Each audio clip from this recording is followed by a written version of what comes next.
नमस्ते Australia.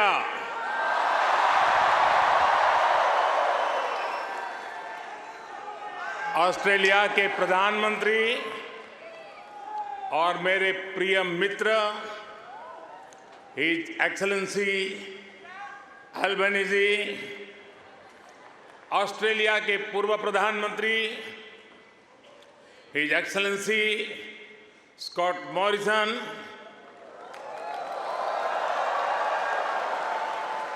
New South Wales के premier Chris Minns, foreign minister Penny Wong, communication minister Michelle Rowland, energy minister Chris Bowen, leader of opposition Peter Dutton, assistant foreign minister Tim Watts, New South Wales के उपस्थित मंत्रिमंडल के सभी आदरणीय सदस्य,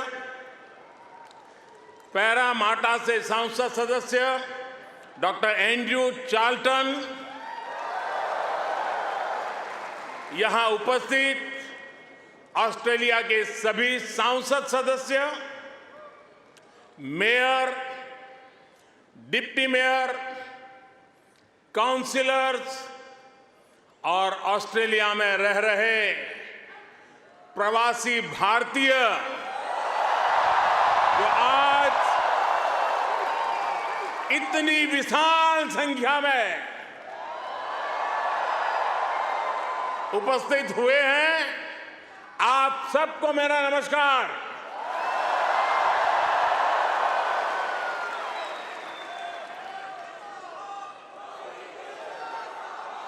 First of all, I acknowledge the traditional custodians of the lands that we are meeting here on today. I pay my respect to their elders, past, present, and emerging. I also celebrate all First Nations people who may be with us today. Friends, मैं जब 2014 में आया था तो आपसे एक वादा किया था। वादा ये था कि आपको फिर भारत के किसी प्रधानमंत्री का 28 साल तक इंतजार नहीं करना पड़ेगा।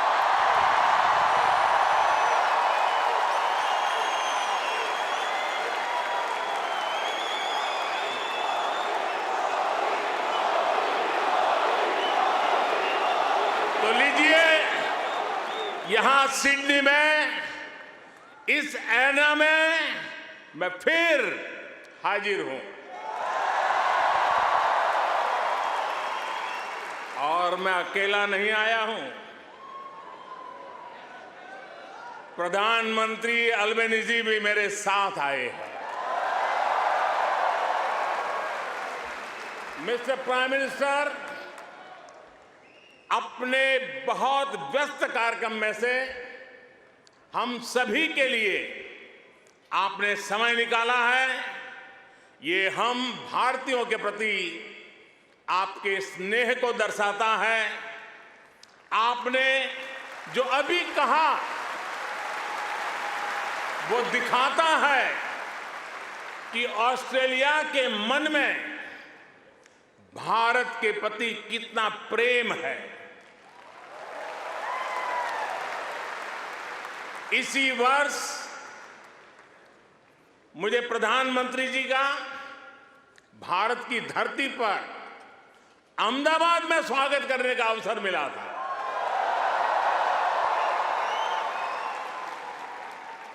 आज उन्होंने यहां लिटिल इंडिया के फाउंडेशन स्टोर को अनवील करने में मेरा साथ दिया है, मैं उनका बहुत बहुत आभार व्यक्त करता हूं। Thank you my friend Anthony.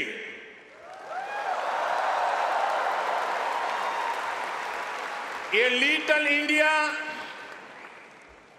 Australia के विकास में भारतीय समुदाय के योगदान का भी एक रिकॉग्निशन है। मैं न्यू साउथ वेल्स के प्रीमियर,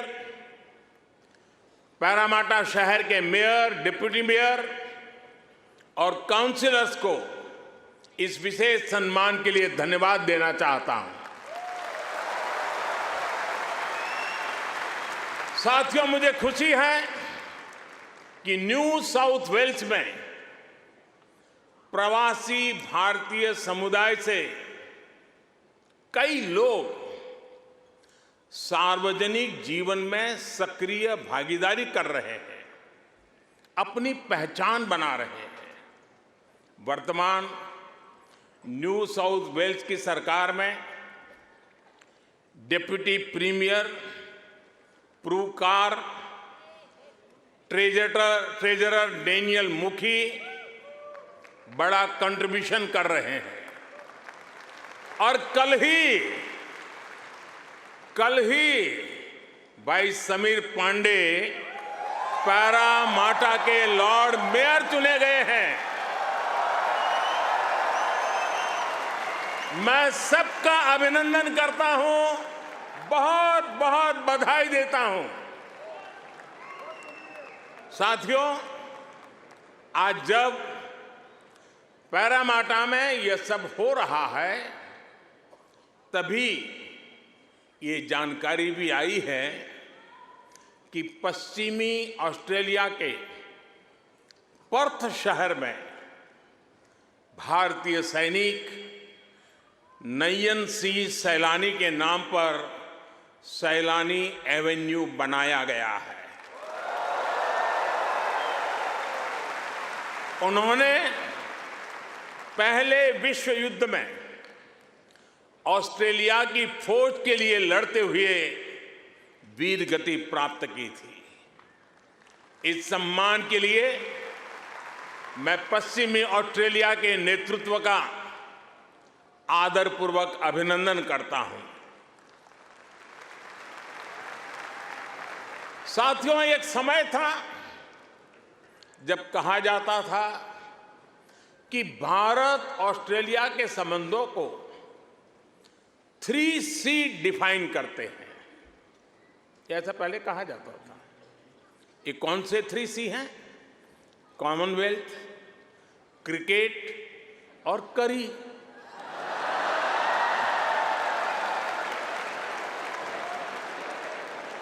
इसके बाद कहा गया कि भारत ऑस्ट्रेलिया के संबंध 3D पर आधारित है।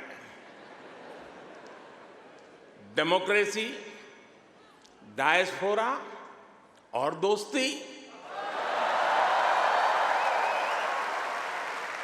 कुछ लोगों ने यह भी कहा कि भारत ऑस्ट्रेलिया के संबंध 3E पर आधारित है।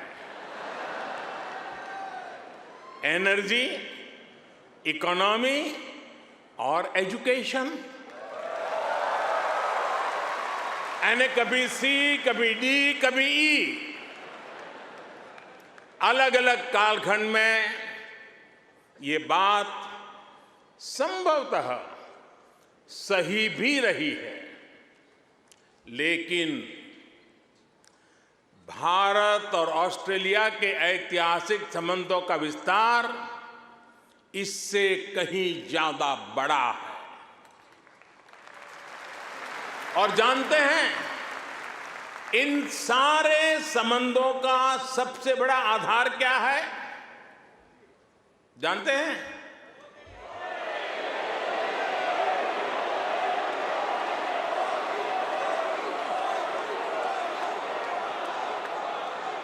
जी नहीं, सबसे बड़ा आधार है म्यूचुअल ट्रस्ट और म्यूचुअल रिस्पेक्ट।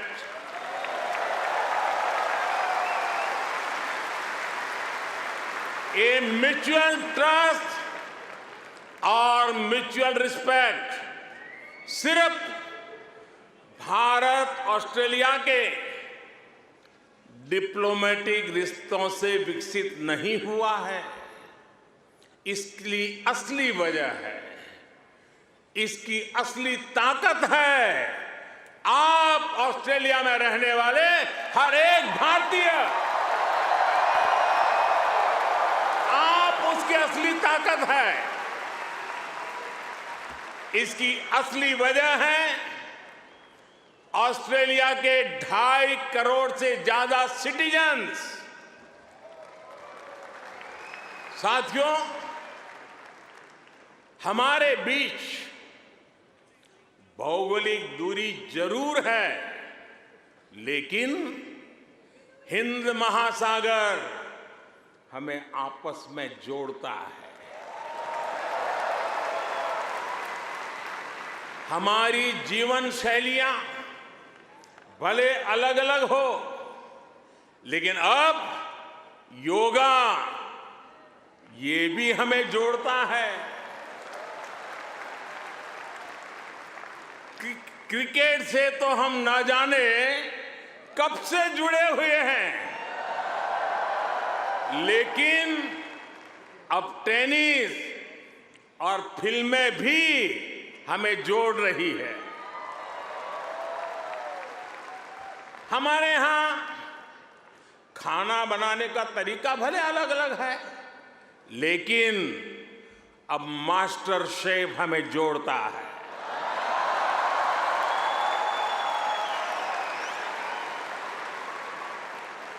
हमारे यहां पर्व त्योहार भले अलग अलग मनाए जाते हैं, लेकिन हम जुड़े हुए हैं दिवाली की रौनक से, बैसाखी के जश्न से। हमारे यहां भाषाएं भले अलग अलग बोली जाती हो, लेकिन हम जुड़े हुए हैं मलयालम, तमिल, तेलुगु, पंजाबी, हिंदी भाषाएं पढ़ाने वाले इतने सारे स्कूलों से। साथियों, ऑस्ट्रेलिया के लोग, यहां के निवासी इतने विशाल हृदय के हैं, दिल के इतने अच्छे और सच्चे हैं कि भारत की इस विविधता को खुले दिल से स्वीकारते हैं।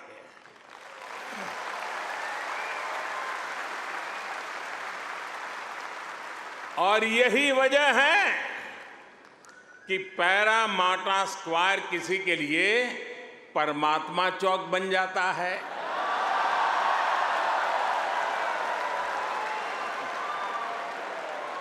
विक्रम स्ट्रीट भी विक्रम स्ट्रीट के रूप में मशहूर हो जाती है,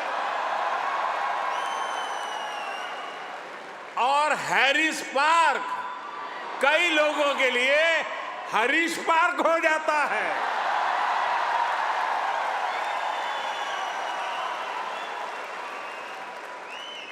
वैसे मैंने सुना है कि हैरिस पार्क में चटका की चाट,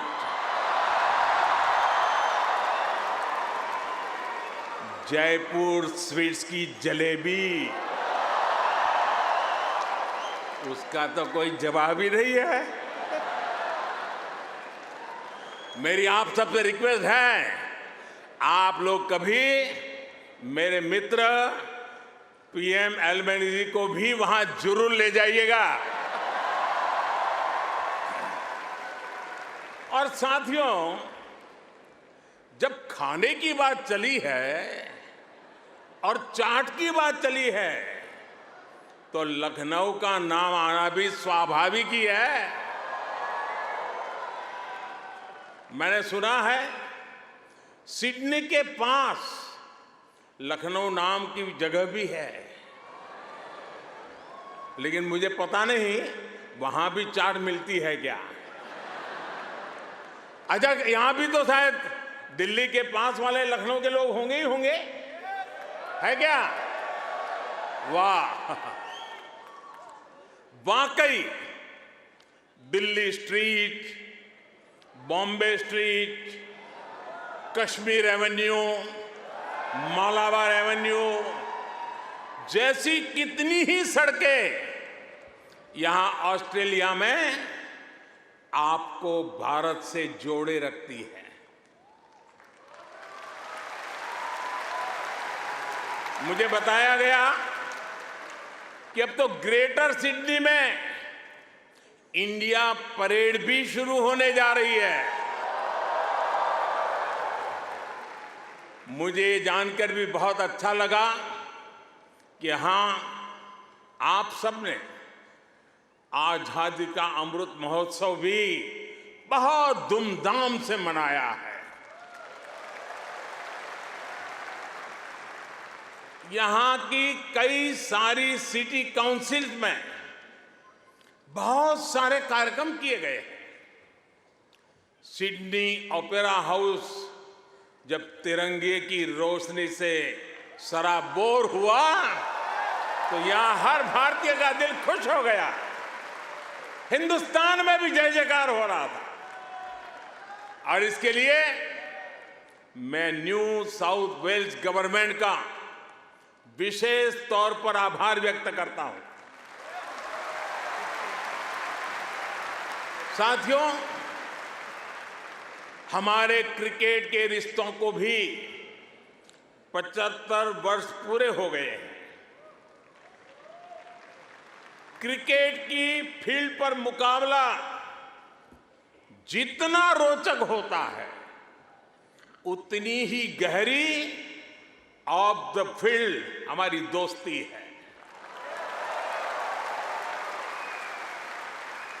इस बार तो ऑस्ट्रेलिया की अनेक विमेन क्रिकेट प्लेयर भी पहली बार भारत में आईपीएल खेलने आई थी।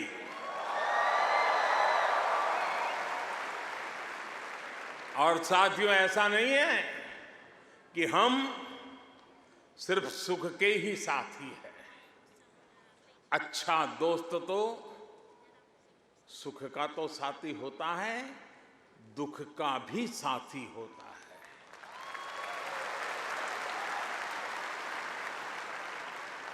पिछले साल जब महान शेन वॉर्न का निधन हुआ तो ऑस्ट्रेलिया के साथ कोटि कोटि भारतीयों ने भी शोक मनाया।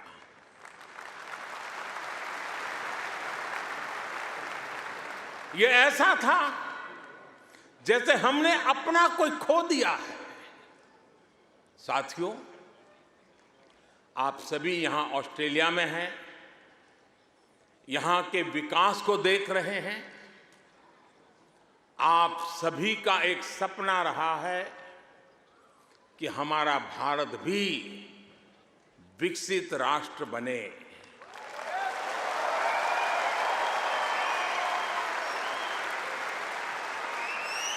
है ना आपका सपना? है ना आपका सपना? है ना आपका सपना? जो सपना आपके दिल में है, वो सपना मेरे दिल में भी है। ये मेरा भी सपना है। 140 करोड़ भारतीयों का सपना है।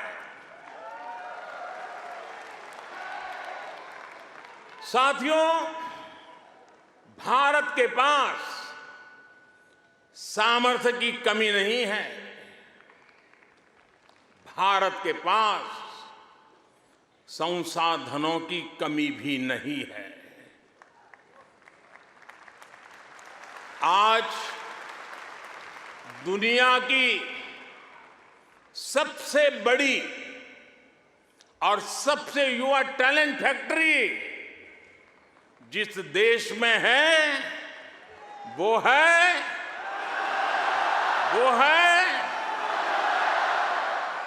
सही जवाब दे रहे हैं आप, वो है इंडिया। मैं ये बात फिर दोहरा रहा हूं, आज दुनिया की सबसे बड़ी और सबसे युवा टैलेंट फैक्ट्री जिस देश में है वो है।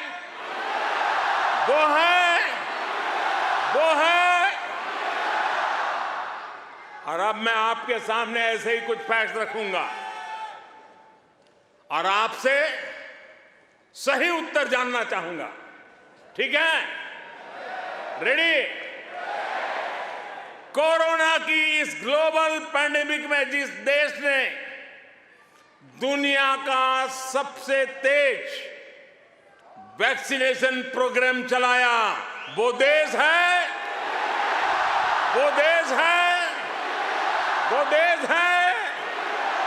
आज जो देश दुनिया की फास्टेस्ट ग्रोइंग लार्ज इकोनॉमी है, वो है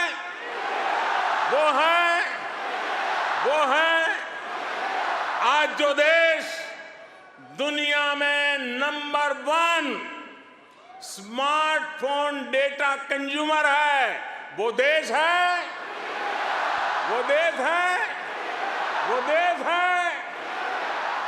आज जो देश फिनटेक एडॉप्शन रेट में नंबर 1 है, वो देश है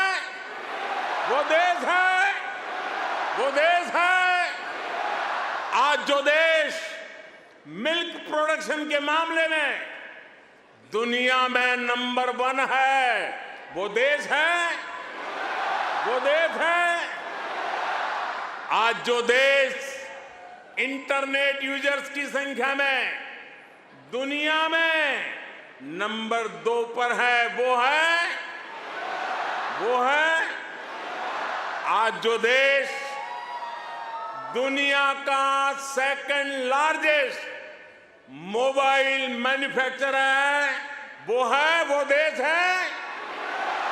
देश है आज जो देश rice, wheat, sugarcane production के मामले में दुनिया में नंबर 2 पर है, वो है आज जो देश फ्रूट और वेजिटेबल प्रोडक्शन में दुनिया में नंबर 2 पर है, वो है आज जिस देश में दुनिया का तीसरा सबसे बड़ा स्टार्टअप इकोसिस्टम है, वो है दुनिया का तीसरा सबसे बड़ा ऑटोमोबाइल मार्केट जिस देश में है, वो देश है दुनिया का तीसरा सबसे बड़ा सिविल एविएशन मार्केट जिस देश में है, वो देश है और अब जो देश अगले 25 साल में विकसित होने के लक्ष्य के साथ आगे बढ़ रहा है, वो देश है साथियों, आज IMF भारत को ग्लोबल इकोनॉमी का ब्राइट स्पॉट मानता है। वर्ल्ड बैंक का विश्वास है कि ग्लोबल हेडविंड्स को अगर कोई चुनौती दे रहा है तो वो भारत है। आज दुनिया के कई देशों में बैंकिंग सिस्टम पर संकट है, लेकिन दूसरी तरफ भारत के बैंकों की मजबूती की आज चारों तरफ प्रशंसा हो रही है। दुनिया में 100 साल में आए सबसे बड़े संकट के बीच भारत ने बीते वर्ष रिकॉर्ड एक्सपोर्ट किया है। आज हमारा फॉरेक्स रिजर्व नई बुलंदियां छू रहा है। फ्रेंड्स, भारत ग्लोबल गुड के लिए कैसे काम कर रहा है, इसका उदाहरण हमारा डिजिटल स्टैक है। आप सभी भारत के फिनटेक रिवॉल्यूशन से भली भांति परिचित हैं। आपको याद होगा, जब मैं 2014 में यहां आया था, तब मैंने आपसे एक सपना साझा किया था। मेरा वो सपना था कि भारत में गरीब से गरीब का अपना बैंक खाता हो।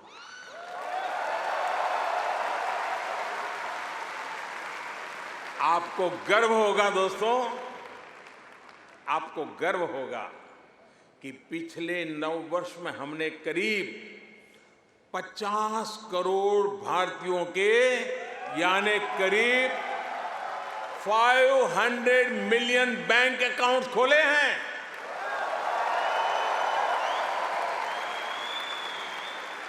और सिर्फ बैंक अकाउंट खोलना ही हमारी सफलता, हम वहां अटकते नहीं हैं। इसने भारत में पब्लिक सर्विस डिलीवरी के पूरे इकोसिस्टम को ट्रांसफॉर्म कर दिया है।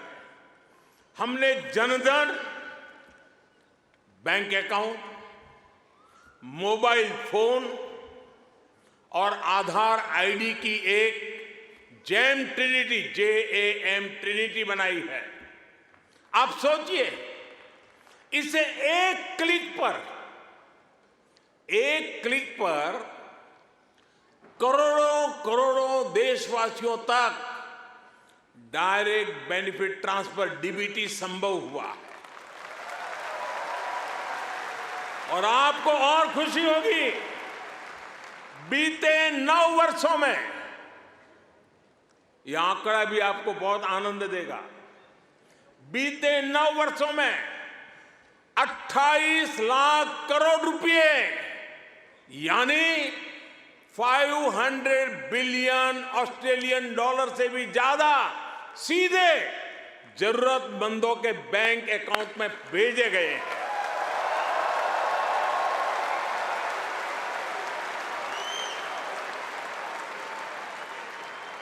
कोरोना के समय में बहुत से देशों को अपने नागरिकों को पैसे भेजने में मुश्किल आई थी, लेकिन भारत उन देशों में था जो एक क्लिक पर ये काम पलकों में कर रहा था।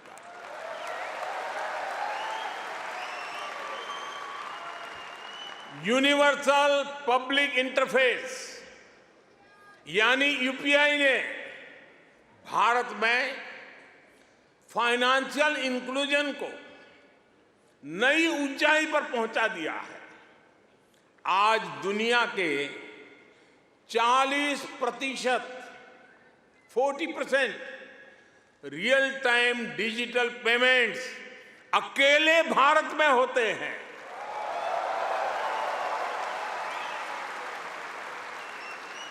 आप अभी भारत आए होंगे तो देखा होगा, आज फल, सब्जी या पानी पूरी के ठेले हो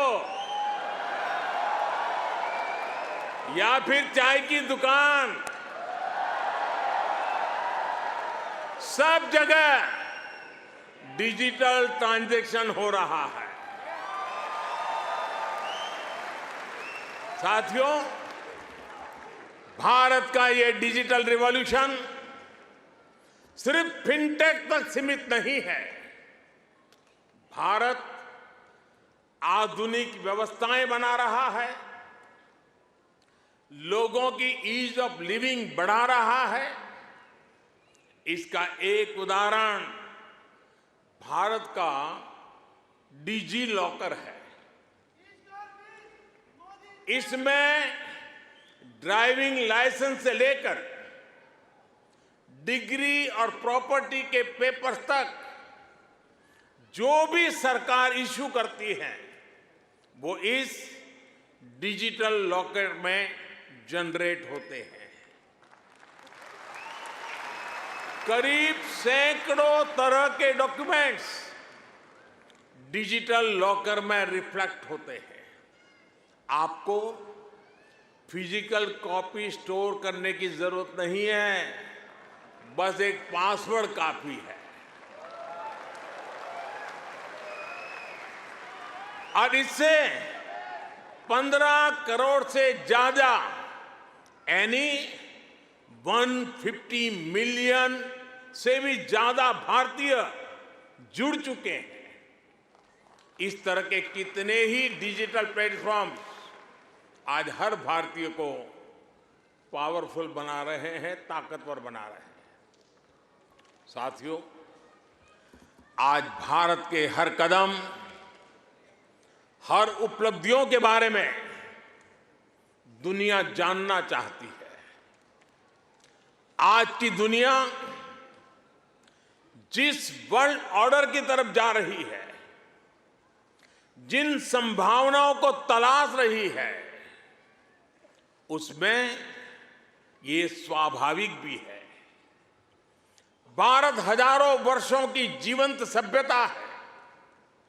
भारत मदर ऑफ डेमोक्रेसी है।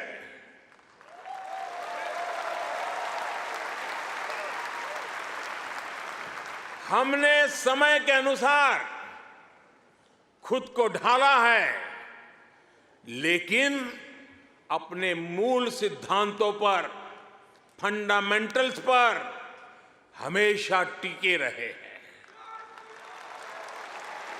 हम राष्ट्र को भी एक परिवार के रूप में देखते हैं और विश्व को भी एक परिवार मानते हैं। वसुधैव कुटुंबकम। और इसलिए जब भारत अपनी G20 प्रेसिडेंसी की थीम तय करता है तो कहता है अपने आदर्शों को जीने का उसका स्वभाव देखिए। G20 प्रेसिडेंसी में भारत कहता है one earth, one family, one future.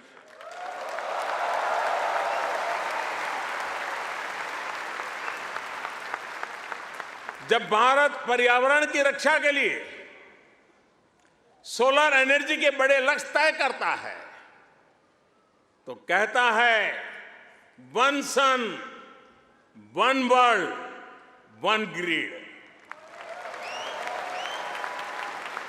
जब भारत वैश्विक समुदाय के स्वस्थ रहने की कामना करता है तो कहता है one earth, one health.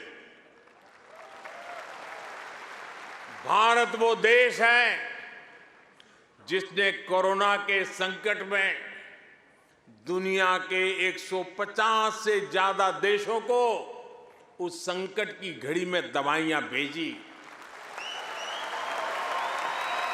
Bharat वो देश है जिसने 100 से अधिक देशों को मुफ्त वैक्सीन भेजकर करोड़ों करोड़ों लोगों का जीवन बचाया। कोरोना के समय में आपने भी यहां जिस सेवा भावना से काम किया वही हमारी संस्कृति की विशेषता है। आज शहीदों के सरताज पंचम सिख गुरु श्री गुरु अर्जुन देव जी का शहीदी पर्व है।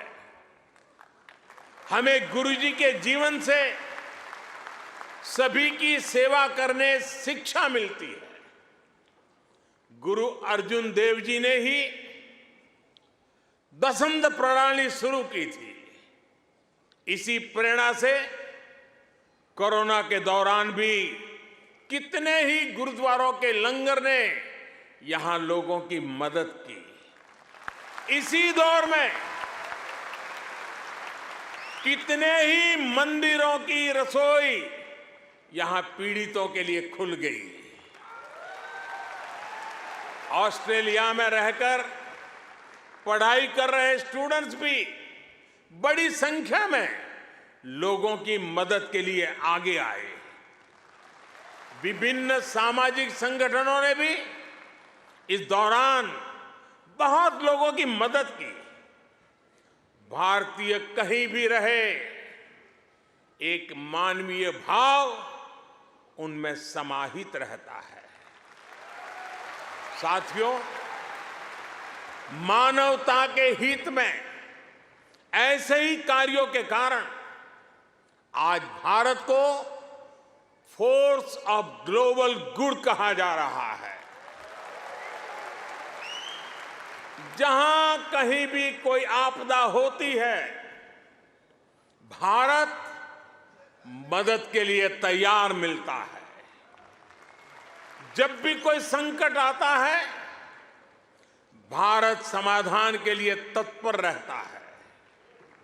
आज चाहे इंटरनेशनल सोलर अलायंस के द्वारा सौर ऊर्जा का उपयोग बढ़ाना हो, चाहे आपसी सहयोग के माध्यम से डिजास्टर रिजिलिएंट इंफ्रास्ट्रक्चर तैयार करना हो, चाहे इंटरनेशनल बिग कैट अलायंस को नेतृत्व देना हो, भारत ने हमेशा अलग अलग देशों को एकजुट करने के लिए एक बाइंडिंग फोर्स की तरह काम किया है। अभी अभी जब तुर्की में भूकंप ने तबाही मचाई, तब भारत ने ऑपरेशन दोस्त के द्वारा मदद का हाथ बढ़ाया। भारत अपने हितों को सबके हितों से जोड़कर देखता है। सबका साथ, सबका विकास, सबका विश्वास और सबका प्रयास, ये हमारी डोमेस्टिक गवर्नेंस का भी आधार है और ग्लोबल गवर्नेंस के लिए भी यही विजन है। साथियों, आज भारत और ऑस्ट्रेलिया के बीच स्ट्रेटेजिक पार्टनरशिप निरंतर गहरी हो रही है। हाल में ही हमने इकोनॉमिक कोऑपरेशन और ट्रेड एग्रीमेंट ECTA एकता साइन किया है। अनुमान है इससे दोनों के बीच ट्रेड अगले 5 वर्ष में 2 गुने से अधिक हो जाएगा। अब हम कॉम्प्रिहेंसिव इकोनॉमिक कोऑपरेशन एग्रीमेंट पर काम कर रहे हैं।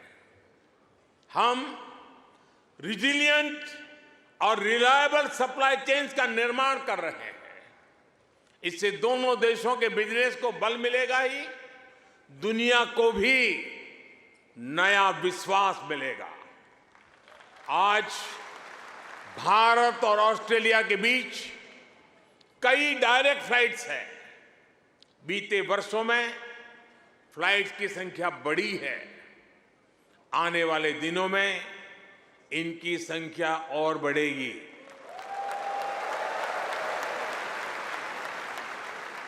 एक दूसरे की डिग्रियों को मान्यता देने को लेकर भी दोनों देश आगे बढ़े हैं और इससे हमारे स्टूडेंट्स को बहुत लाभ होगा। Migration and mobility partnership agreement पर भी सहमति बनी है। इससे हमारे स्किल्ड प्रोफेशनल्स के लिए ऑस्ट्रेलिया आना और यहां काम करना आसान होगा।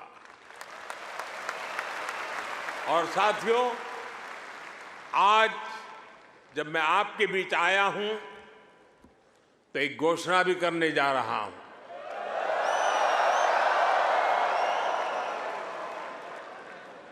ब्रिस्बेन में भारतीय समुदाय की बहुत समय से जो मांग थी, अब उसे पूरा किया जाएगा। जल्द ही ब्रिस्बेन में भारत का एक नया कॉन्सुलेट खोला जाएगा।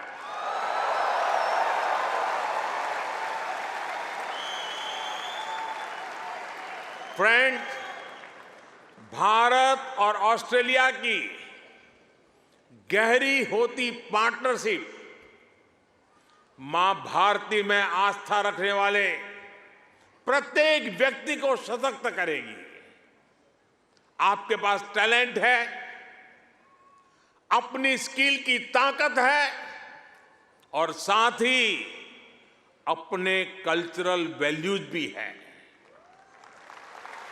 ये वैल्यूज आपको ऑस्ट्रेलिया के लोगों के साथ घुल मिलकर रहने में बड़ी भूमिका निभाते हैं। मैं कल ही पापुआ न्यू गिनी से आया हूं। वहां मैंने स्थानीय भाषा में तमिल साहित्य तिरुकुरल के अनुवाद का लोकार्पण किया। ये अनुवाद वहां भारतीय मूल के एक स्थानीय गवर्नर ने किया है। एक जीता जागता उदाहरण है कि कैसे हम विदेश में रहते हुए भी अपनी जड़ों पर गर्व करते रहें, जड़ों से जुड़े रहे। आप भी यहां ऑस्ट्रेलिया में भारतीय संस्कृति की खुशबू फैला रहे हैं। आप ऑस्ट्रेलिया में भारत के कल्चरल एम्बेसडर हैं, भारत के ब्रांड एम्बेसडर्स हैं। साथियों, मैं मेरी बात समाप्त करने से पहले आपसे कुछ मांगना चाहता हूं। देंगे? आवाज जरा धीमी हो गई। देंगे? पक्का?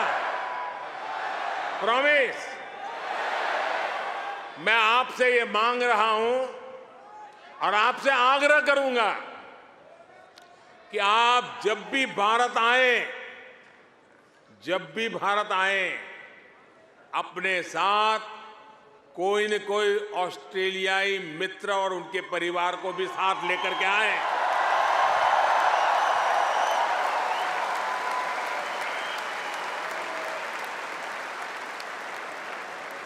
इससे उन्हें भारत को समझने का, जानने का और ज्यादा बेहतर मौका मिलेगा। आप इतनी बड़ी तादाद में आए, लंबे अरसे के बाद आपको मिलने का मौका मिला।